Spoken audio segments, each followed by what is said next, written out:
My name is Joe Reichert. I'd like to welcome you to another episode of the Saab Doctor. In today's episode, we will be doing a spark plug change on the 2.8 liter turbo NG95. Now this is the same procedure for the 2.8 turbo 94X, and this varies from the 9.3 Aero.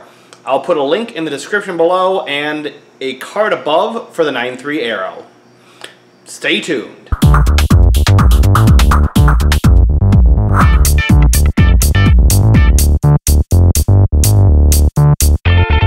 This varies from the 9.3 Aero because you actually have to remove the upper intake plenum, where on the 9.3 Aero you remove the ECU and kind of finagle back there.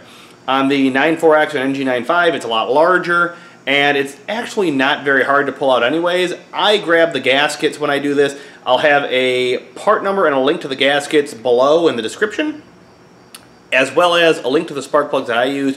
I grab the spark plugs for tuned cars because this car is getting a map tune stage 1 tune. If you have any questions, put them in the comments below. Otherwise, let's get to taking this apart and start getting those spark plugs changed.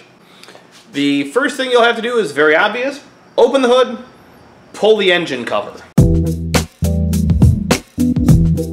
pull the engine cover, don't forget that you actually have to pull the oil fill and put that back on before you start working on the car. Okay, with the plastic cover out of the way, you can do the front 3 spark plugs pretty much on your own. If you can't do these on your own without me going through the tutorial on this, you probably shouldn't be doing this job. The hold downs are 10mm, and then I have my regular old spark plug wrench for the rest. So let's get these done.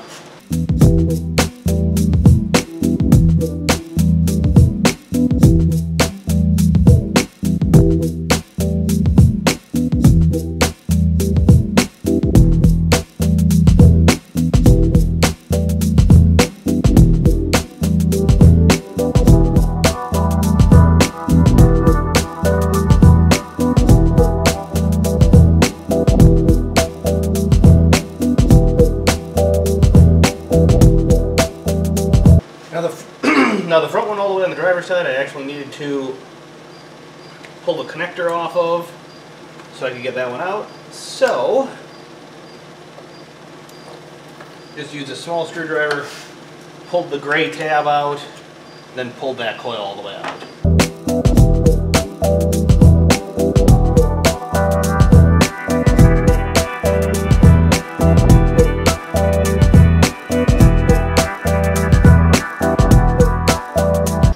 Alright, now the front 3 plugs are out.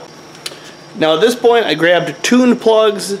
This is the part number. I'll have a link to these on Saab parts below. These should be pre-gapped, but you should always double check the gap before you use them. I just put a little bit of anti-seize on the threads just so these are easier to get out in the future. You want to make sure to keep this away from the electrode. And just a little bit, you don't need a lot of it.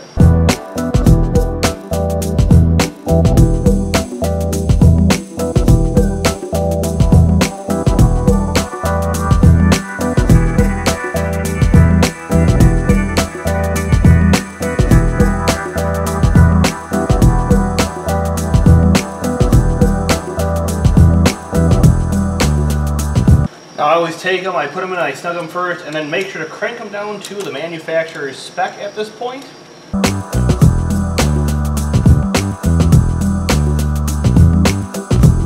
Then put your coils back in. A little bit of dielectric grease on the ends helps.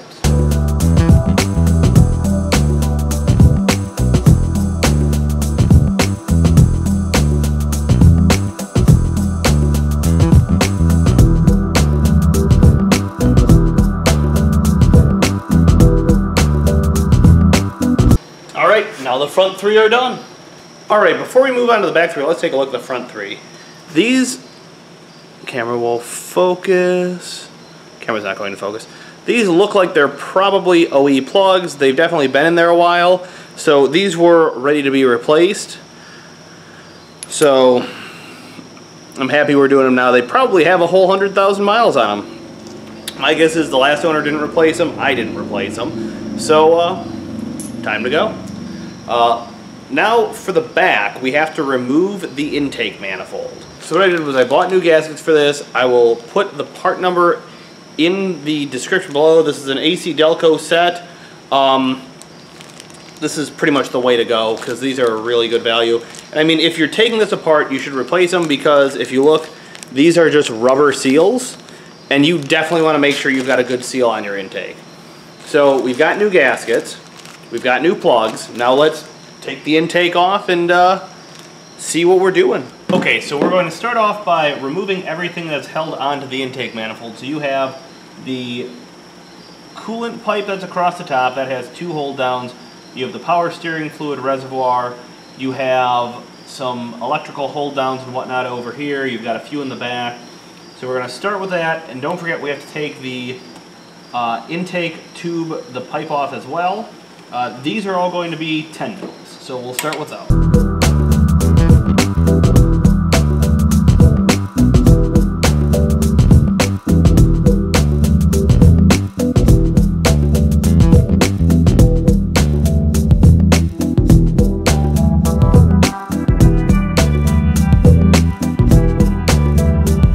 It also looks like for the coolant pipe, there is a bolt right in here holding the coolant tube, cross tube right above the exhaust. So make sure your exhaust is cool. And remove that, because that should make it so you've got enough room to wiggle this all around.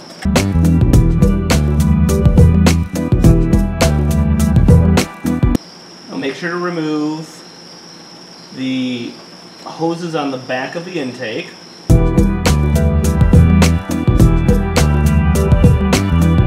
There is like a double hose with a hold down. Once you pull this top vacuum line out, make sure to pull out the 10 mil that's holding that in as well.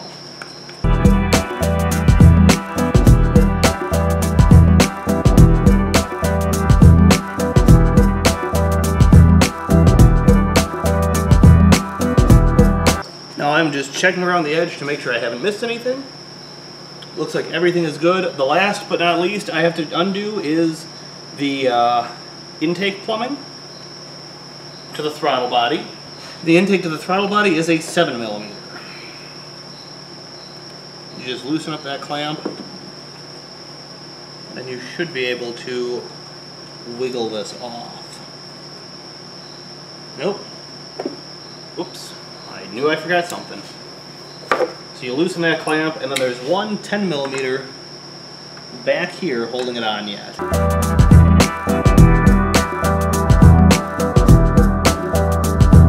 Sometimes these couplers put up a fight.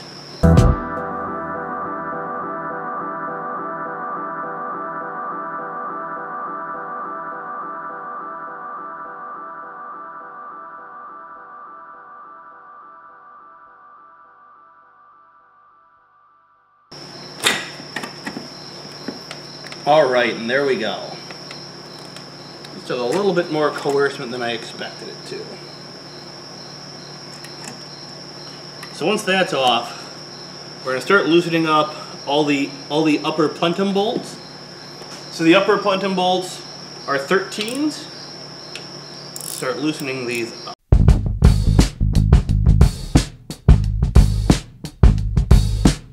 Now I always like to keep orientation of these, just to make sure that you're pulling them out and putting them back in the right spots, in case some are longer than the others. I believe the top 2 are the same length and the bottom 3 are the same length.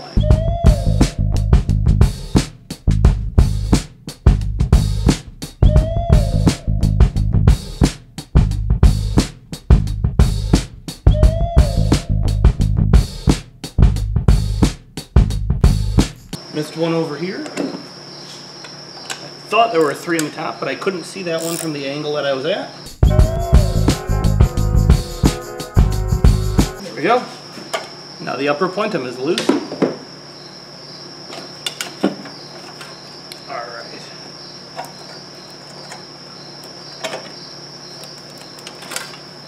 So you are going to need to unplug a few things when you start pulling this out, such as the throttle body. The throttle body has one of those connectors with a gray thing on the bottom. Looks like this gray one is just like the other ones where you have to pop the center out.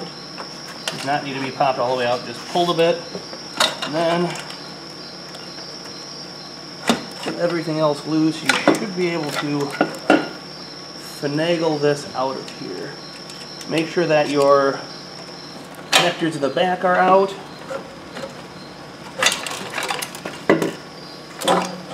There we go.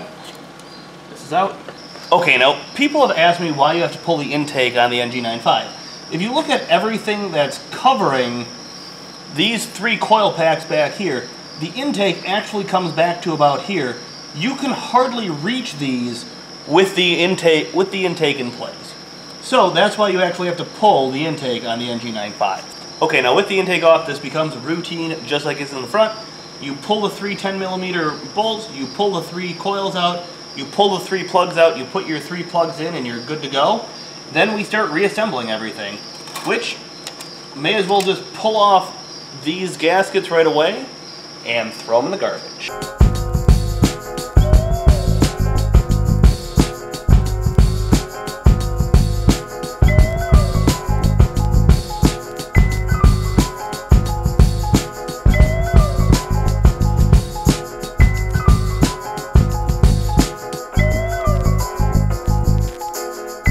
For these back ones, you may end up having to pull off the connectors. I know I'm going to for this first one on the far passenger side of the car, or if you're not in the US, and if you're in the UK or Europe, the driver's side.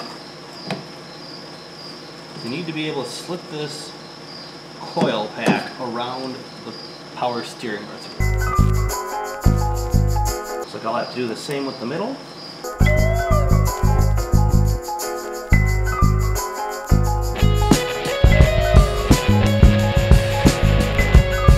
I'll have to pull the one on the end out as well. So these 3 back ones are going to need to come out to service.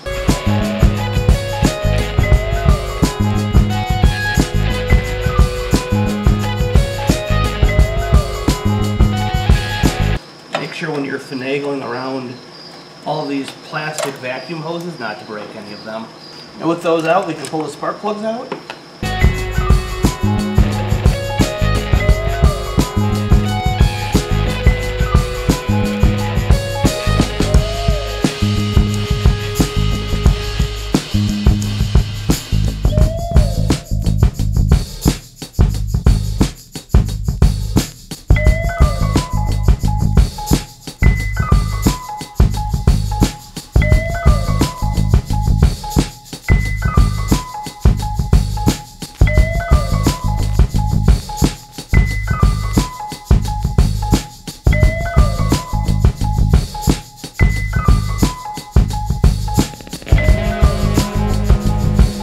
Now with those 3 out, we grab our new spark plugs, a bit of anti-seize, and start putting these plugs back in.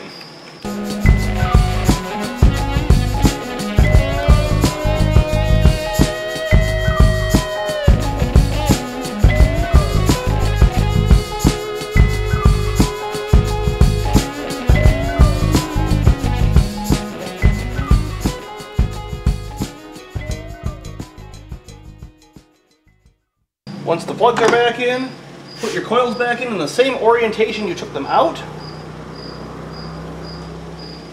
The reason I say in the same orientation you took them out, if you end up having to diagnose anything, knowing which coil pack is where and came from where is a pretty good thing.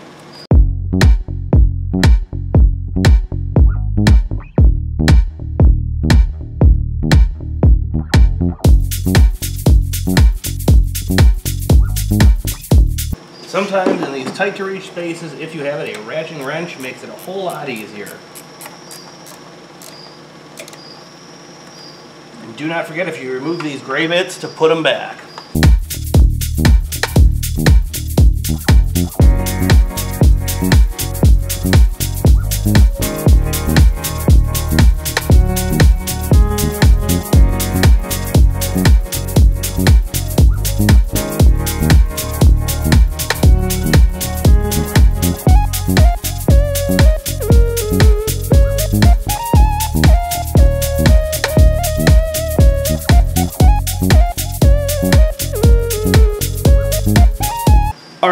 point, all the spark plugs are back in. These 3 in the back were just as bad as the ones that I took out of the front, so happy I'm doing this. The next thing I'm going to do is I'm going to actually take a little bit of brake clean, put it on a cloth, wipe down all the mating surfaces where the gaskets are going to go, and I'm going to let that dry for a few minutes just because I want to make sure that everything is clean, clear, that there's no problems.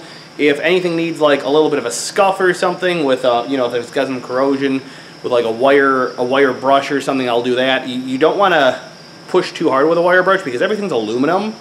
So I wouldn't like go in there and go crazy with it, but if you've got a little bit of like something on there, just clean it up a bit. Make sure that you've got a good mating surface for that gasket.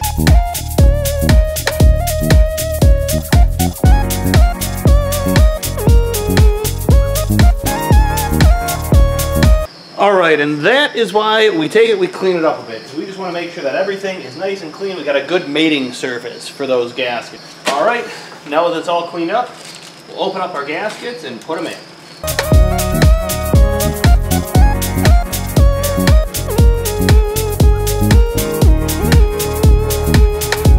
Okay, so now these gaskets should fit perfectly. They should only fit one way. Now we put the intake plenum back on. And the first thing we're going to start with when we put the intake plenum on are the 2 short bolts. So those go in first.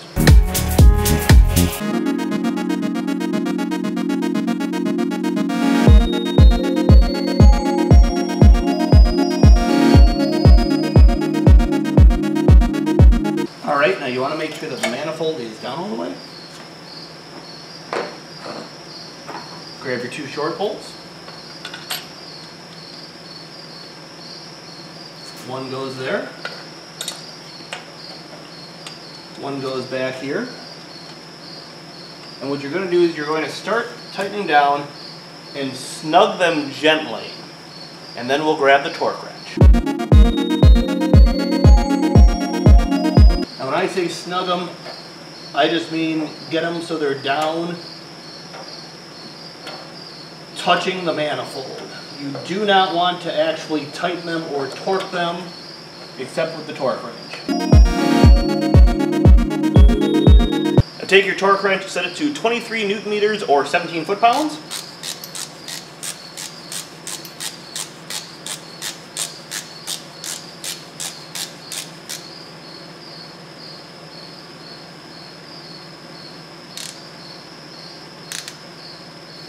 And then torque these 2 down.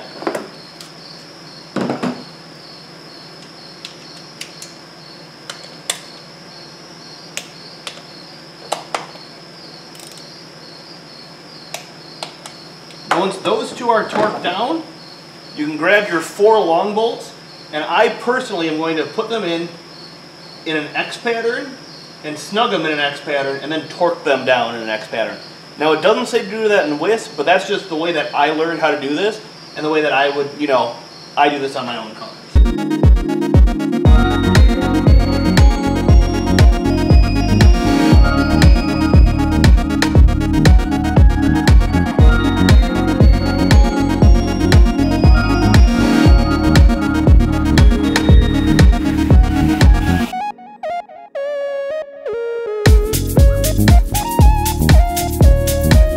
Alright, now the intake manifold is all torqued back down. Now at this point I'm going to start putting everything back. I'm going to start with the charge pipe.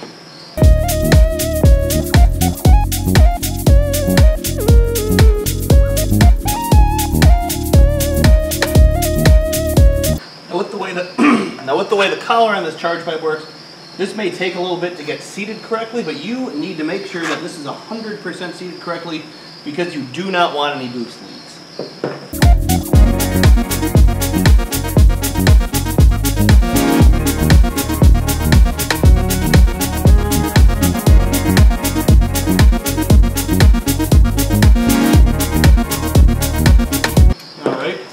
And don't forget to make sure to tighten down both ends of this if you loosen both ends up. I did so I can wiggle this out.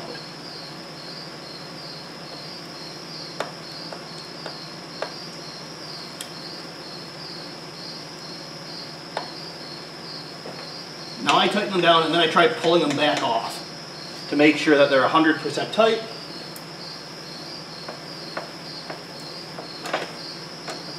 Because this is a pressurized line, this does have all of your boost going through it, and this can cause a boost leak if this is not tight all the way. Now once those are in, make sure to put the screws in that hold it down.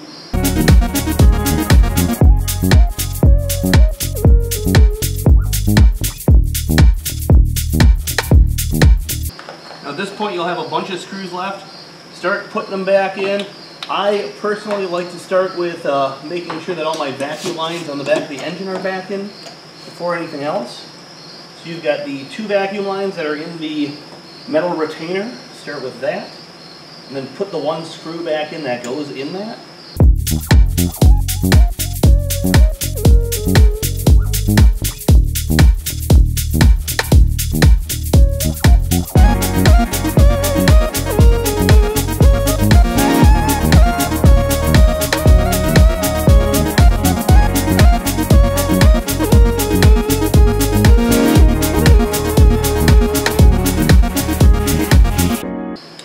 So once the 2 big ones are in, put the clicky one in the top, then start realigning everything on the top of the engine.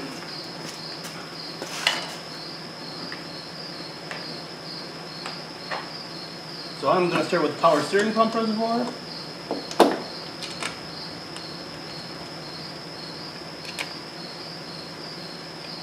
Just kind of line everything up so you make sure you have all of the screws and you haven't misplaced anything. So that and the cross pipe.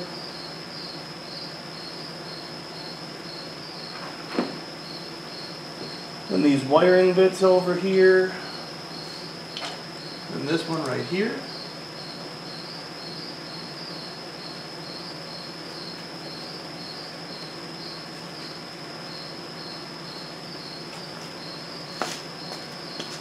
I already know that I set one in the wrong spot because I have one missing in the side of this coolant line. So I need to figure out where I set that last screw. I just had it in my hand.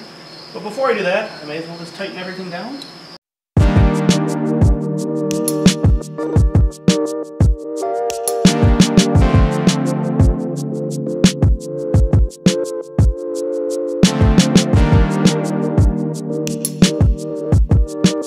There's that last screw that I thought I missed.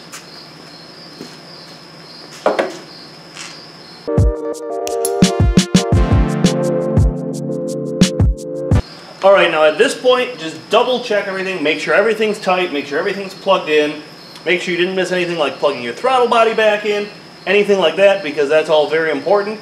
The next thing we're going to do, before we button it up, take it, start it up. I'm going to take it on a quick test drive, make sure none of the intercooler or none of the charge piping comes off, anything like that, and then we'll button it back up. And that's why I say to double check everything. I had the plug for the throttle body lined up and I didn't plug it in.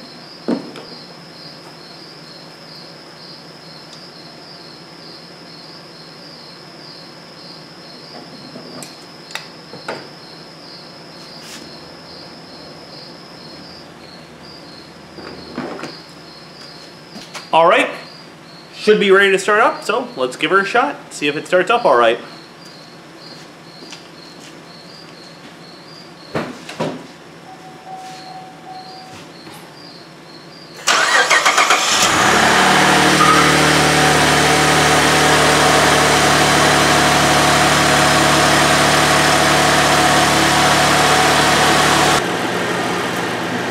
It actually starts up and idles a whole lot better than it used to.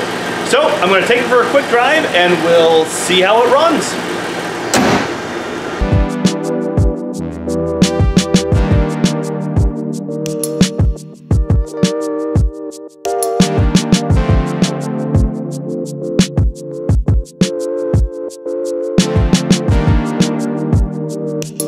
It ran phenomenal on that ride, but I just want to double check everything before I button it up.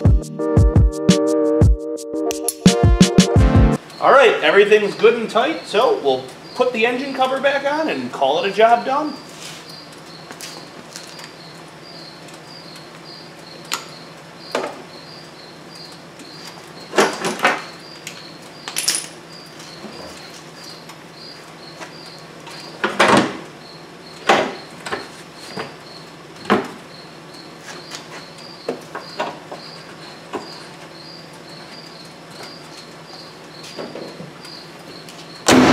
And that is how you do spark plugs on an NG95 or 94X.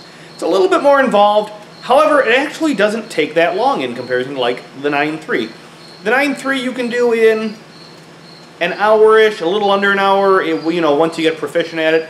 This, including explaining it all to the camera, took me about an hour and 15 minutes. I'm pretty sure if I were just concentrating and I cracked down on it, I could do it a lot quicker than that. So it's not a super long job. If you have any questions, please post them in the comments below. I'm going to have links to the plugs, and I'll do both stock and tuned plugs from Saab parts. Links to the gaskets with the part number. I'll have a list of tools and the torque that I used on the intake manifold. If you enjoyed this, don't forget to like, share, and subscribe, and Saab on, folks.